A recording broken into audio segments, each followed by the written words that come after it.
नमस्कार, myself Malika Parveen, assistant professor, government law college Bikaner. आज हम एलएलबी फर्स्ट ईयर के सब्जेक्ट मुस्लिम विधि में गिफ्ट से संबंधित चैप्टर पढ़ते हैं। ठीक है, उसमें हमने पहले देखा था हिबा क्या होता है, हिबा के लिए क्या आवश्यक तत्व होते हैं।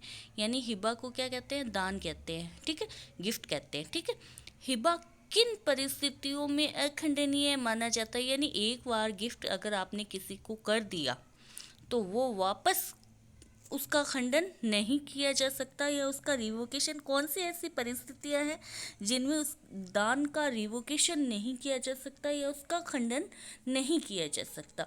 तो 7-8 ऐसी कंडीशंस होती हैं जिनमें एक बार अगर आपने किसी को दान दे दिया तो उसका खंडन नहीं किया जा सकता।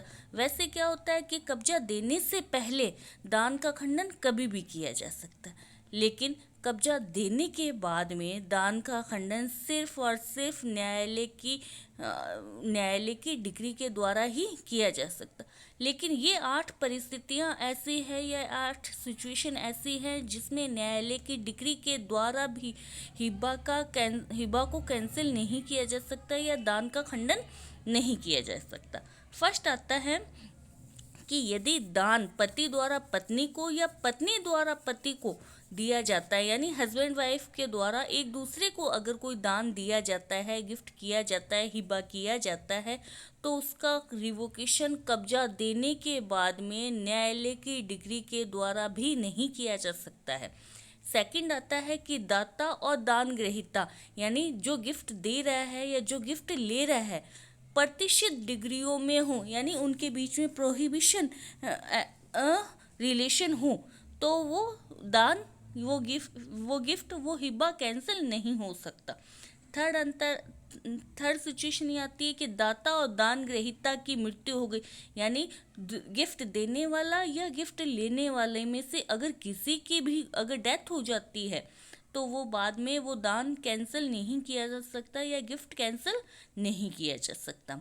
नेक्स्ट आता है कि दान ग्रहीता ने दान की विषय वस्तु का अंतरण कर दिया, यानी ए ने संपत्ति दी बी को, दान दी, बी ने उस प्रॉपर्टी को आगे अंतरण कर दिया, ट्रांसफर कर दिया, चाहे उसने विक्रय किया, चाहे उसने दान दिया या अन्यथा किसी और प्रकार से उस प्रॉपर्टी को आगे ट्रांसफर कर दिया, तो फिर वो कैंसिल नहीं हो सकता दान। नेक्स्ट आती है सिचुएशन कि दान की विषय वस्तु नष्ट हो गई या उसके मूल्य में वृद्धि होगी, यानी जिस जिस प्रॉपर्टी को गिफ्ट किया गया था वो विषय वस्तु ही नष्ट होगी या उसके मूल्य में अभिवृद्धि होगी। नेक्स्ट आता है विषय वस्तु इस प्रकार परिवर्तित हो गई या पहचान योग्य ही नहीं, यानी अब ऐसी वो जो दान की विषय वस्तु थी अब उसको पहचाना नहीं जा सकता। ठीक है, या वो उस विषय वस्तु में महत्वपूर्ण परिवर्तन हो गया कि अब उसकी सिचुएशन ही अलग हो गई है, तो फिर वो दान जिस प्रॉपर्टी का दान किया गया था या जिस विषय वस्तु का दान किया गया था फिर वो वापस कैंसिल नहीं हो सकती। नेक्स्ट आता है कि दान के विनिमय में दाता ने कोई वस्तु या प्रतिफल में धन प्राप्त कर लिया हो, यानी गिफ्ट किया दाता ने, लेकिन गिफ्ट के बदले में दाता ने कोई वस्तु हिबा बिल एवज, यहाँ पे आ रहा है हिबा बिल एवज, यानी वस्तु या प्रतिफल में धन प्राप्त कर लिया, तो क्या हो गया, वो विक्रय हो गया। विनिमय में उसने दाता ने कोई वस्तु या प्रतिफल प्राप्त कर दिया तो वो विक्रय हो गया, वो हिबा बिल एवज हो गया।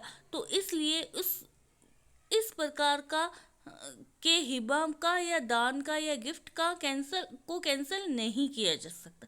नेक्स्ट आता है दान सदका हो, यानी दान जो हिबा किया जा रहा है वो सदका हो। सदका क्या है, कोई व्यक्ति अपनी प्रॉपर्टी को धार्मिक प्रयोजनों के लिए, धार्मिक खैराती या जो पवित्र समझे जाने वाले प्रयोजन हैं उनके लिए संपूर्ण संपत्ति को क्या है, सदका कर देता है, यानी किसी गरीबों में बांट देता है, जानवरों को चारा खिलाने में दे देता है। तो ऐसे करके वो अगर अपनी प्रॉपर्टी का क्या है, सदका कर देता है, दान सदका है, तो फिर वो कैंसिल नहीं किया जा सकता।